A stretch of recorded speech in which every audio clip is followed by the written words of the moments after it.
Ben थाना क्षेत्र से जन सुराज पार्टी की प्रत्याशी कुमारी पूनम सिन्हा ने चुनावी माहौल में राजनीतिक प्रतिशोध का बड़ा आरोप लगाया है। नालंदा विधानसभा प्रत्याशी पूनम सिन्हा ने प्रेस वार्ता आयोजित कर मीडिया को जानकारी देते हुए उन्होंने दावा किया कि उनके समर्थकों और जीविका समूह से जुड़ी महिलाओं को लगातार धमकाया जा रहा है। उन्हें कहा जा रहा है कि 10,000 रुपये की सरकारी राशि रोक दी जाएगी, सिर्फ इसलिए कि वे मेरा समर्थन कर रही हैं। पूनम सिन्हा ने प्रेस वार्ता में कहा कि छठ पूजा जैसे महापर्व पर उनके एक सक्रिय कार्यकर्ता को गिरफ्तार कर थाने में डाल दिया गया। किस बात का डर है उन्हें? ये सब मंत्री जी के लोगों का ही खेल है। उन्होंने कहा कि हम विकास और रोजगार की बात करते हैं, लेकिन सामने वाले इतने डरे हुए हैं कि कार्यकर्ताओं को धमकाकर रोकने में जुटे हैं। अगर हिम्मत है तो मुझसे मुकाबला करें, मेरे लोगों को क्यों सताया जा रहा है? पूनम सिन्हा ने ये भी दावा किया कि अब जनता सब समझ चुकी है, नवंबर में जनसुराज की सरकार बनेगी और उन सबको जवाब मिलेगा। वहीं बेन थाना प्रभारी धर्मेंद्र चौधरी ने अपनी रिपोर्ट में बताया कि गश्ती के दौरान ग्राम एकसारा में छापेमारी में 10 लीटर देसी शराब बरामद की गई।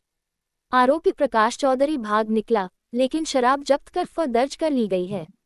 पुलिस का कहना है कि पूरे अभियान की वीडियोग्राफी की गई है और बरामद शराब को मालिकाना में जमा किया गया है। हमारे क्षेत्र में जो हमारे कार्यकर्ता है उनको धमकी दिया जाता है और उन पे जानबूझ के मुकदमा किया गया, उनको अरेस्ट करवाया गया है।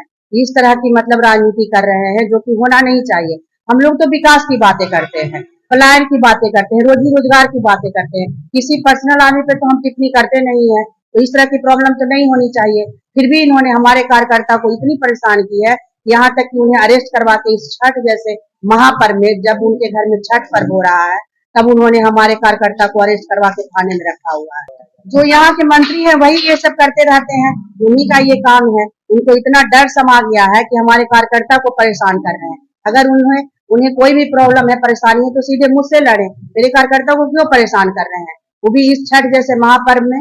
उन्हें डर है कि इस बार जनता उन्हें नकार न दे, इसलिए वो ऐसे कर रहे हैं।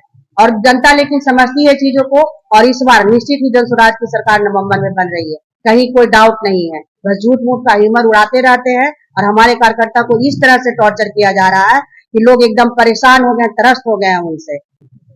जीविका में जो बहन लोग हैं हमारी, उनको भी परेशान किया जा रहा है, उनको धमकी दिया जा रहा है कि 10,000 रुपये जो मिल रहा है वो आप लोग को नहीं दिया जाएगा। बताइए, इस तरह की धमकी देना शोभा देता है?